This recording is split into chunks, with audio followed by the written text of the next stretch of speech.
Probability word जो बनता है वो सारी चीज़ें बनता है कब, जब हम लोग कोई चीज़ रैंडमली करते हैं।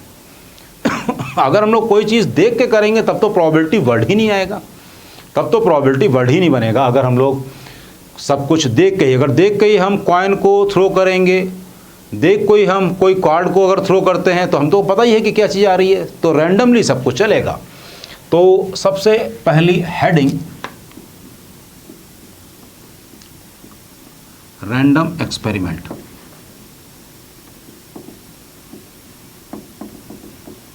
तो हम लोग यहां पे लिखेंगे an experiment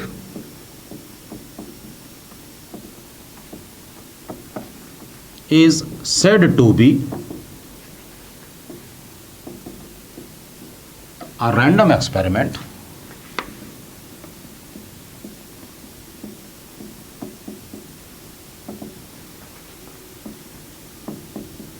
if its outcome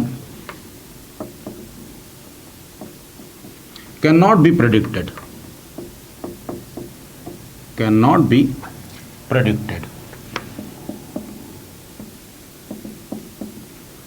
तो ये हो गया random experiment. An experiment is said to be a random experiment if its outcome can not be predicted. भाई सीधी सी बात है कि जिसके आउटकम्स हमको पता ही ना हो, हम लोग प्रेडिक्ट ना कर पाएँ, तभी तो प्रोबेबिलिटी वर्ड यूज़ करेंगे।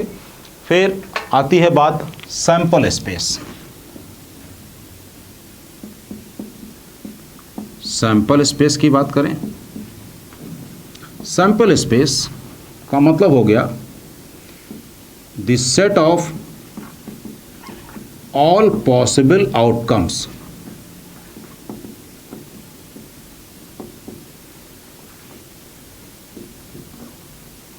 is known as sample space, is as sample space। अब सैंपल स्पेस में एग्जाम्पल बनाते हैं। इन केस ऑफ अ क्वाइन के केस में number of elements in sample space 2 हो जाएंगे। Number of elements in sample space 2 हो जाएंगे। इन केस ऑफ 2 क्वाइंस, अगर 2 क्वाइन हैं, 2 क्वाइंस हैं, तो number of elements in sample space 2 square हो जाएगा। इन case of 7 coins 2 to the power 7 हो जाएगा। फिर आगे इसी को ही और आगे बात बढ़ाते हैं।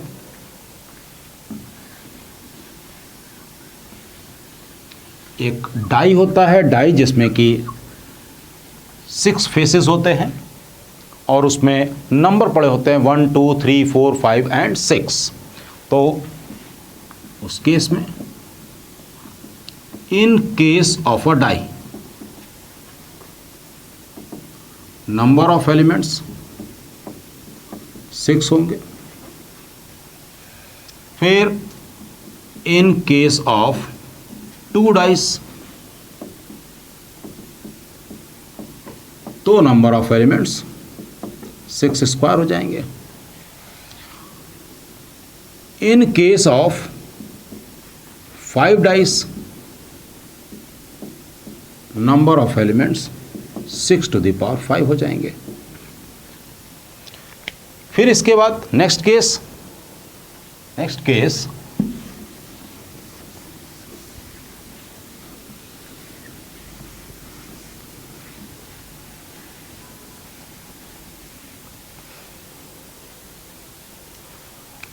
मान लिया जाए कि a bag contains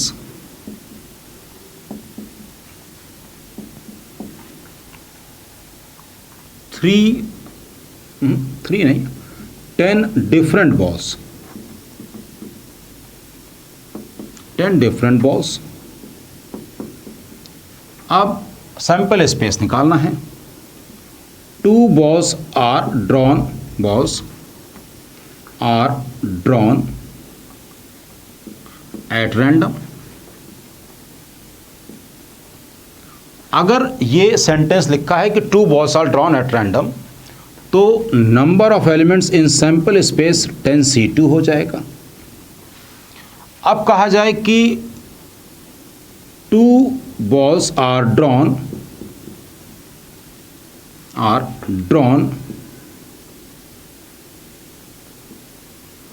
1 by 1 without replacement.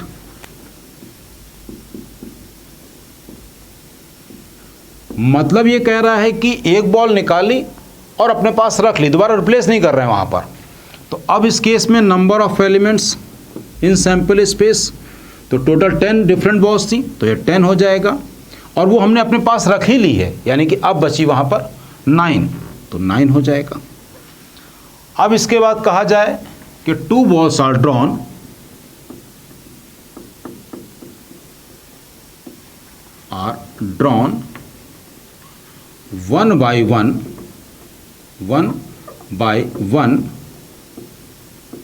one by one with replacement।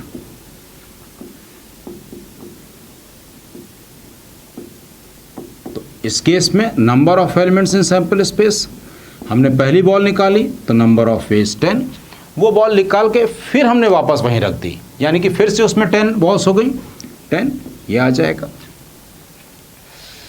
तो ये सैंपल स्पेस के बारे में थोड़ा सा डिस्कशन। अब करते हैं हम लोग sample point.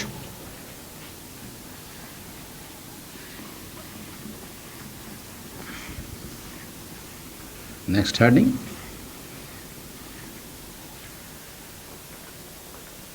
Sample point.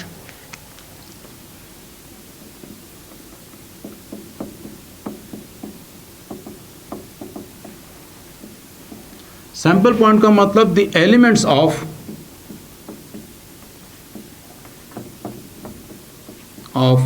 Sample space.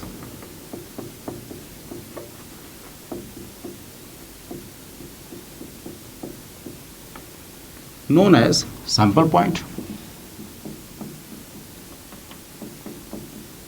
sample point। फिर नेक्स्ट हेडिंग आती है event.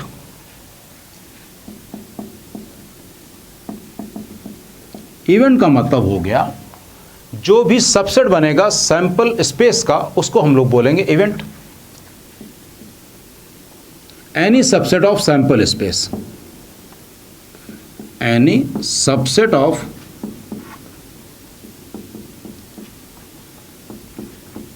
sample space is known as an event। बात क्या है, जैसे कि डाई के केस में, डाई के केस में जो सैंपल स्पेस होगा, in case of die, in case of a die, जो सैंपल स्पेस होगा वो तो होगा 6, और वो 6 कैसे आया, 1 2 3 4 5 और 6। जो अब इवेंट होगा वो उन्हीं नंबर से ही तो बनेगी कि 1 आने की प्रोबेबिलिटी बताई, या फिर 2 आने के नंबर आने की प्रोबेबिलिटी बताएं, या 2 4 6 आने की प्रोबेबिलिटी बताएं, या इवन नंबर आने की प्रोबेबिलिटी बताएं। तो इवन नंबर आने की प्रोबेबिलिटी का मतलब ये नहीं है कि आप वहाँ पर कहेंगे 8 आने की प्रोबेबिलिटी, यानी कि 2 4 और 6 के बारे में। ऑड नंबर आने की प्रोबेबिलिटी मीन्स 1 3 5 आने की ही प्रोबेबिलिटी पूछेगा, तो इसको बोलते हैं इवेंट। नेक्स्ट आगे,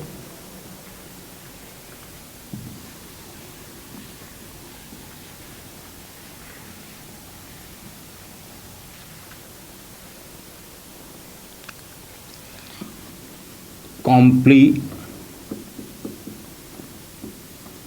of an event. Complement of an event का मतलब हो गया, इसको ए कॉम्प्लीमेंट या ए बार या ए डैश ऐसे लिखेंगे। यानी कि अगर कहा जा रहा है कि 2 4 आने की प्रोबेबिलिटी के बारे में अगर हम बात कर रहे हैं, तो इसके अलावा जो भी चीज़ बची वो हो गया कॉम्प्लीमेंट। क्या कहा जाए कि ऑड नंबर आने की प्रोबेबिलिटी बताओ, तो इसका कॉम्प्लीमेंट इवन नंबर आने की प्रोबेबिलिटी। इसका अगर मान लिया कहा जाए कि 1 2 3 आने की प्रोबेबिलिटी पूछी जा रही है तो इसका कॉम्प्लीमेंट 4 5 6 आने के लिए प्रोबेबिलिटी पूछी जा रही है। नेक्स्ट,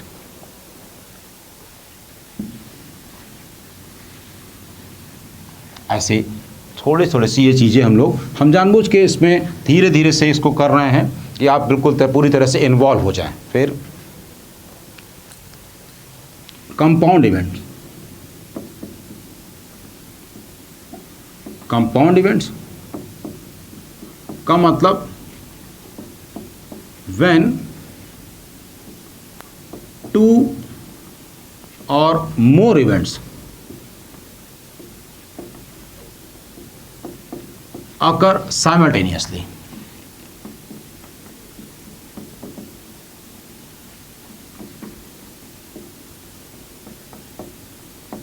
तो इसको हम लोग बोलते हैं जब 2 या 2 से ज़्यादा इवेंट्स एक साथ चल रही हों तो हम कहेंगे इसको compound events.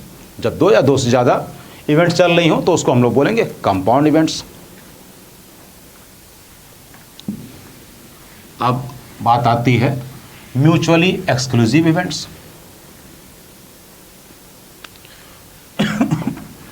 Mutually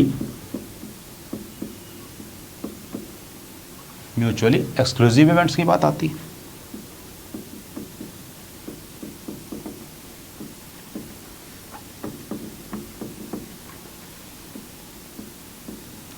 Two events are said to be mutually exclusive if they cannot occur simultaneously।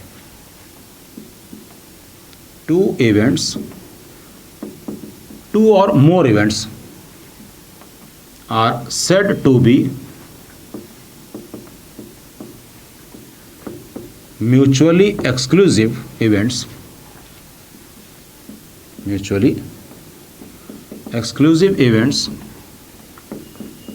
if they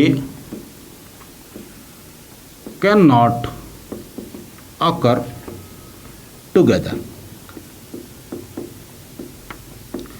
इसके बारे में थोड़ा सा डिटेल में हम नेक्स्ट लेक्चर में पढ़ते हैं। यहाँ तक म्यूचुअली एक्सक्लूसिव इवेंट्स तक के यहाँ पर हम इसको स्टॉप करते हैं। नेक्स्ट लेक्चर यहीं पे म्यूचुअली एक्सक्लूसिव इवेंट से ही स्टार्ट करें।